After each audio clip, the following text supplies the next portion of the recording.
Welcome to the podcast, President Ashton. I know you're really busy, so we're grateful to have a slice of your time today.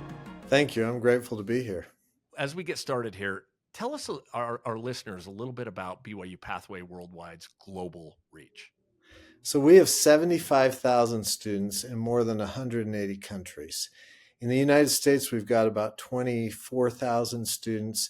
In Africa, we have nearly 28,000 students, and the rest are in the rest of the world. Wow. So 28,000 students in Africa. Yeah, nearly.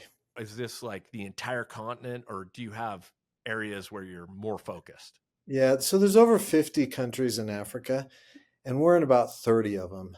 The largest country is Nigeria, and about a third of our students are in Nigeria. So we have almost 12,000 students in Nigeria. Of course, it's one of the largest countries on the continent, and a tremendous need for education.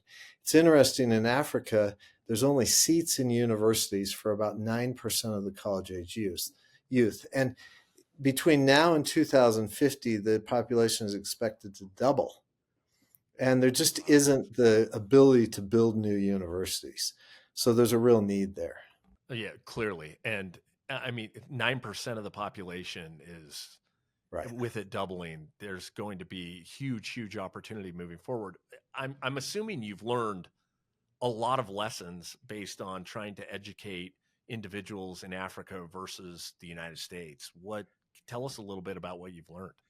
Yeah, it's interesting. At the beginning, we got much better results out of the United States. We're U.S. accredited. We offer U.S. accredited degrees. But now our results are actually the same. So we do as well with African students as we do with U.S. students. And we've learned a lot about serving what you might call underserved students and how to help them be successful. Our students in Africa are hungry to learn, but they also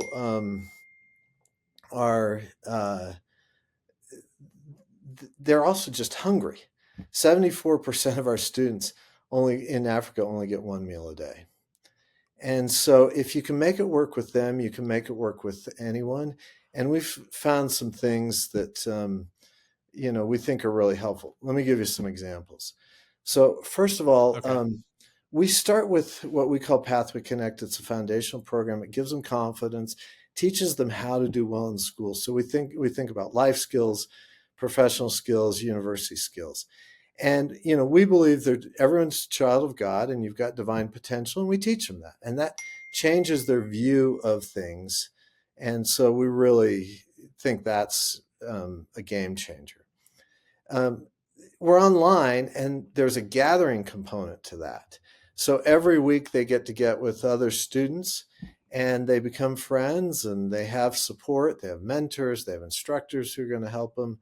Our instructors spend most of their time helping students as opposed to teaching, because we productize the curriculum, right? It's delivered online. And so all of that helps. So I think that's one. I think the next big innovation is we are what we call certificate first. If you're poor, you've got to work, and you don't want to start with general education because you're wondering, how in the world is this going to help me get a better job? And so as soon as they get through Pathway Connect, which only lasts 21 weeks, we put them in a job ready certificate. 3 certificates leads to a bachelor's degree with some general education. So I think that's a second piece.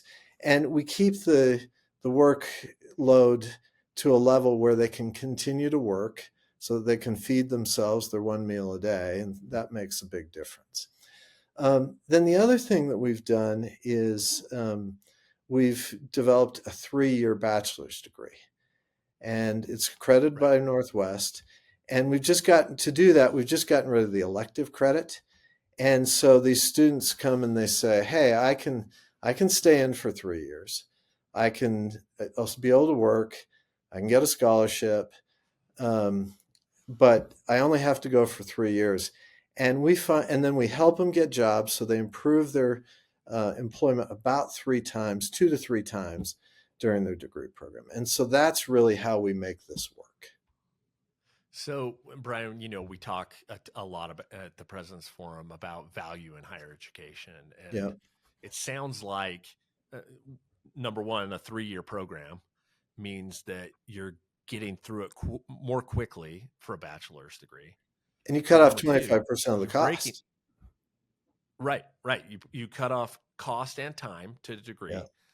And then if you're focusing on credentials that can be used like a certificate for job income gains immediately, you're actually getting to the value more quickly than you would if you're doing it in any other way.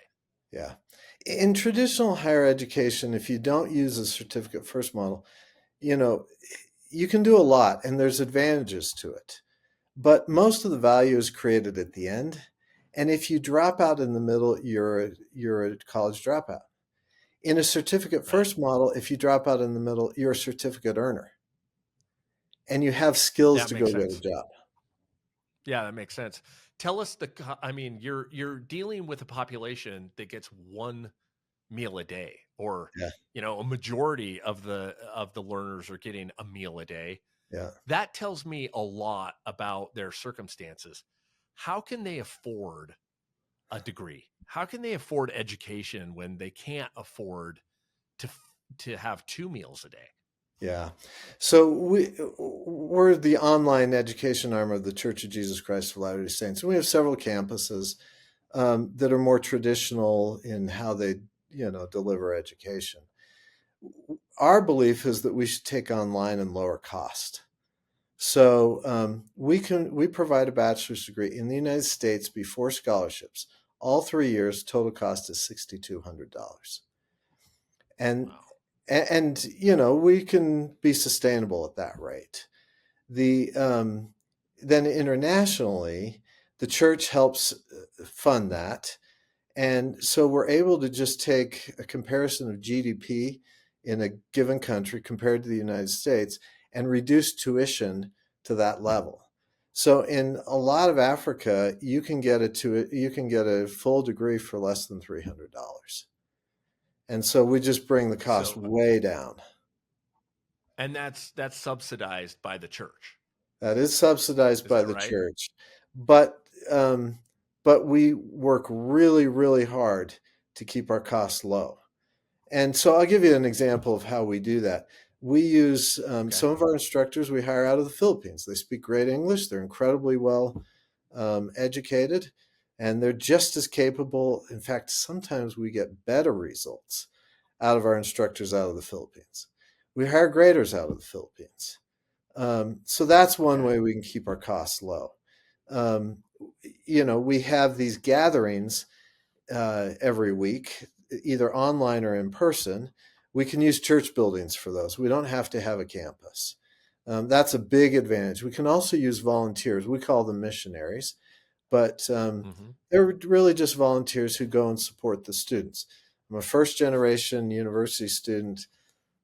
I need some guidance and some help and someone to tell me I can do it. I don't need you to do my work for me, but I need you to give me Right. confidence. And so we have that kind of support surrounding them. And we don't have to pay for that because there's people at the church who are willing to help with that. And so that's how Right. we keep costs low. Okay, so that answers one part of the equation of value, and that is cost. So you Yeah. have incredibly low costs. I would characterize that as mind-bogglingly low cost. That's That's what we're those striving for. numbers are, yeah. I mean, they will blow the higher ed community away. Yeah. Now, what about the other side of that? What are the job opportunities? And let's go back to Africa. Let's Yeah. focus on those students that you're working with in Africa. So one of the other parts of that equation, cost, and then income gains. What does Yeah. that look like for these students? So our students get jobs in three ways. Obviously, there's local jobs. Although for about 60% of our students, they live in areas where labor markets don't work very well. So if you want to help them get local jobs, one of the things you have to do is help them get internships. And many our donors will help them have some funds to do, say, a brief 3-month internship. Just being able to put that on your resume makes a huge difference. So that's one thing that we do. And a lot, huge chunk of our students do get local jobs. We also have a pretty robust entrepreneurship program. And it's not based around venture capital, it's entrepreneurship of necessity. In fact, you've got to have a business to enroll in our entrepreneurship certificate. And then the Oh, instructors okay. spend all their time helping you grow your business, figure out how to run it more correctly, how to, improve it. And so that's been very successful. But one of the good things that came out of the pandemic, and there was a lot of bad, right? But one of the silver linings was that remote work became something that everybody's willing to do. And Right. so we work very hard. Our students they speak English. Everything's done in English. They they're honest. They have a U.S. accredited degree, so they're doing the same work that the students on campus are doing, and they're used to working across borders and in teams. And so, we have thousands and thousands of students who get these remote jobs. They work for companies in the United States, in Europe, in Australia. They make a hard currency. But for the people who are hiring them, it's a win-win because they're able to pay them much less than they would pay someone in their home country. But in many cases, they can't find those workers anyway, right? Birth Right. rates are down, immigration is down.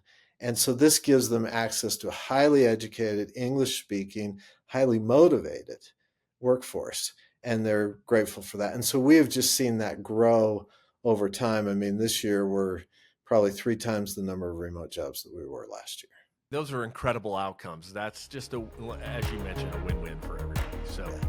I'm sure that there are so many lessons that that our institutions can pick up from the work you've been doing globally, and we want to explore those in the future. But we'll have you back on to talk through some of those as we get more of your time and availability. But fascinating conversation, very inspirational work. Thanks for all that you're doing to support the underserved communities. Well, thank you. And I look forward to coming back. Thanks for all you're doing.